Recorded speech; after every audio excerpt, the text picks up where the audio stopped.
दोस्तों आज मैं आपसे एक सवाल पूछना चाहता हूं। आप अपने लैपटॉप और कंप्यूटर में कौन सा ब्राउजर इस्तेमाल करते हो? क्या आप माइक्रोसॉफ्ट का एज इस्तेमाल करते हो या गूगल का गूगल क्रोम इस्तेमाल करते हो, सफारी इस्तेमाल करते हो, ओपेरा इस्तेमाल करते हो, ब्रेव ब्राउजर इस्तेमाल करते हो, मोजिला फायरफॉक्स, ऑरोरा जो पहले आया था, नेटस्केप नेविगेटर, मजाक कर रहा हूं, नेटस्केप नेविगेटर तो कब का बंद हो गया, सालों पहले पुराने लोग जानते हैं सिर्फ उसे, नए लोग तो जानते भी नहीं। तो भाई कौन सा ब्राउजर यूज करते हो आप?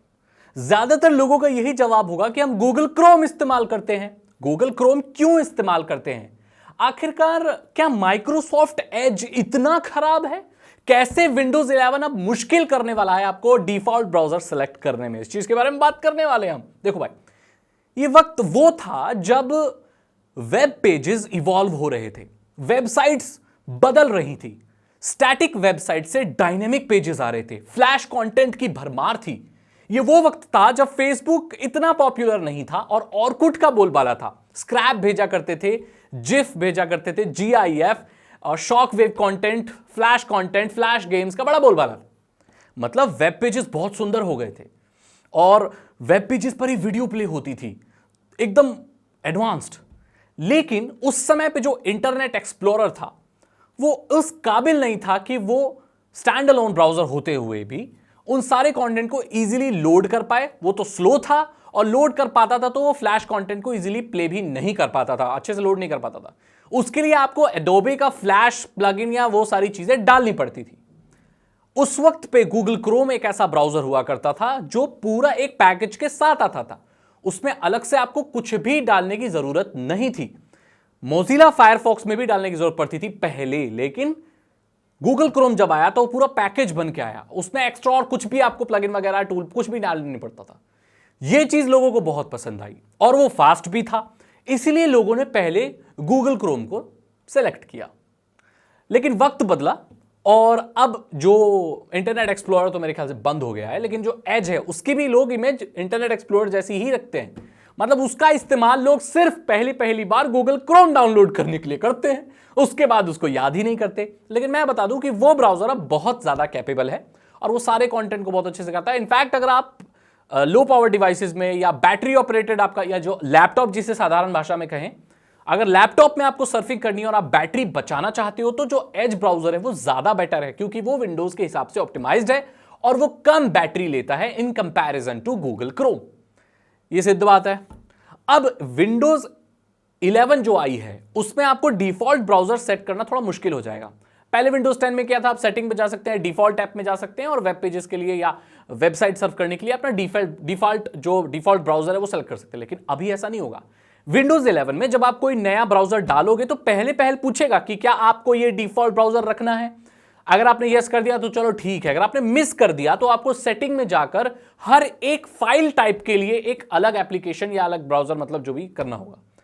तो मतलब अलग अलग लिंक टाइप के लिए, अलग अलग वेबसाइट्स के लिए, अलग अलग वेब पेजेस के लिए आपको one by one default browser अपना गूगल क्रोम करना होगा अगर आप एज इस्तेमाल नहीं करना चाहते। अब इसका ये माइक्रोसॉफ्ट का इस पे ये कहना है कि भाई हम डिफॉल्ट ऐप की जो सेटिंग्स है उसको ज्यादा, मतलब ये जो कंट्रोल है जो यूजर को वो ज्यादा देना चाहते हैं। यूजर के हाथ में कंट्रोल रहे कि कौन से लिंक टाइप को कौन से ब्राउजर से खोलना चाहता है। लेकिन जरा सोचिए, क्या ये एक कोई तरकीब नहीं है अपने एज ब्राउजर को ज्यादा बढ़ावा देने के लिए? ब्राउजर में गूगल क्रोम का बोलबाला है, ऑपरेटिंग सिस्टम में गूगल का बोलबाला नहीं है। पीसी के लिए वो तो माइक्रोसॉफ्ट की विंडोज ही है, उस चीज का वो फायदा उठा रहे हैं। क्योंकि बहुत सारे लोग इतने आलसी होंगे कि एक अब वो पॉसिबल भी नहीं है यार, बहुत वो प्रैक्टिकली देखा जाए तो बहुत मुश्किल है। एक लिंक टाइप के लिए, एक वेब पेज के लिए उसी ब्राउजर को बार बार सेलेक्ट करना, तो इट्स वेरी डिफिकल्ट। तो लोग क्या करेंगे सोचो, वो माइक्रोसॉफ्ट एज इस्तेमाल करना शुरू कर देंगे या उसका कोई फिक्स निकालेंगे। लोग बड़े चालू होते हैं। जब विंडोज 8 आई थी तो उसका कई लोगों को स्टार्ट मेन्यू मेट्रो वाली पसंद नहीं आई थी, तो उन्होंने एक्स्ट्रा में वो विंडोज 7 वाली मेन्यू डाल ली थी, एड ऑन प्लगइन डाल लिया था। बाद में तो विंडोज 8 तो वैसे भी फेल हो गई बुरी तरह, डिजाइन बहुत खराब था उसका, राइट।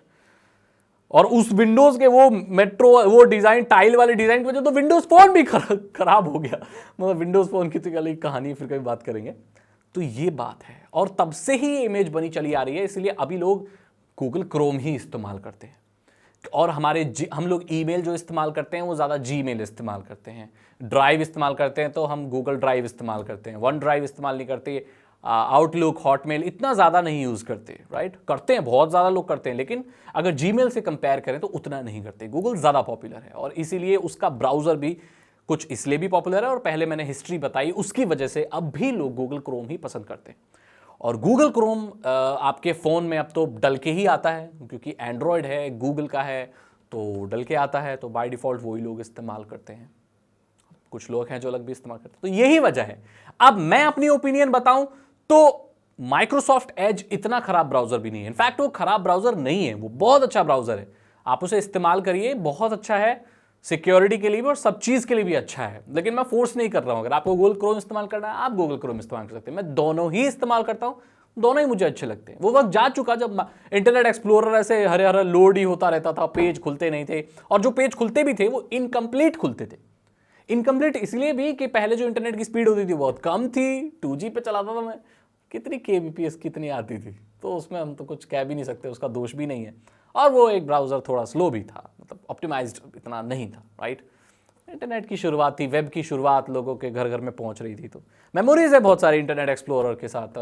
बैंकों में तो मैंने अभी भी होते देखा था कुछ साल पहले, इंटरनेट एक्सप्लोरर यूज़ हो रहा था, उनके कंप्यूटर में कोई थीम वीम कुछ भी नहीं थी, विंडोज 7 था, क्या था पता नहीं, आई डोंट नो, आउटडेटेड है अब, लेकिन वो जा चुका है।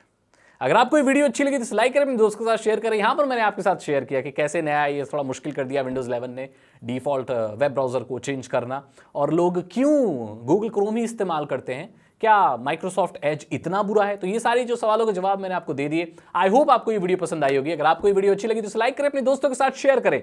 साइबर सिक्योरिटी और इथिकल हैकिंग में इंटरेस्ट है, अगर आप एक इथिकल हैकर बनना चाहते हैं तो डिस्क्रिप्शन चेक करें। 299 रुपीज के 3 इथिकल हैकिंग कोर्सेज हैं जो आसान भाषा में आपको इथिकल हैकिंग सिखा देंगे।